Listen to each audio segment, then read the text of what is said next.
স্বৈরাচারের সময় যারা সুবিধা নিয়েছেন তারাই এখন বিএনপিকে নিয়ে নানা কথা বলছেন বলে মন্তব্য করেছেন বিএনপির স্থায়ী কমিটির সদস্য ডক্টর এজেড-এম জাহিদ হোসেন।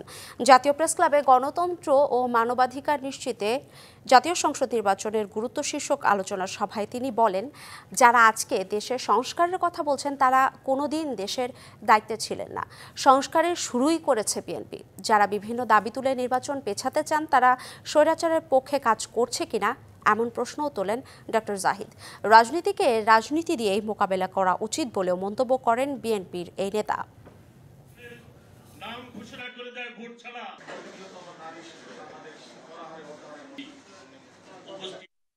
দেশে এবং বাইরে বসে তাদের নেত্রী যে ষড়যন্ত্র করছে, নির্বাচন হতে দিব না, নির্বাচন এটা করতে দিব না, অর্থাৎ এক ধরনের বিশৃঙ্খলা হলে লাভ কাদের? লাভ হচ্ছে পলায়নকৃত স্বৈরাচারের। নির্বাচনকে পিছিয়ে দিতে চান তারা কি প্রকারান্তরে স্বৈরাচারের পক্ষে কাজ করছেন কিনা সেইটি কি বিবেচনা করেছেন?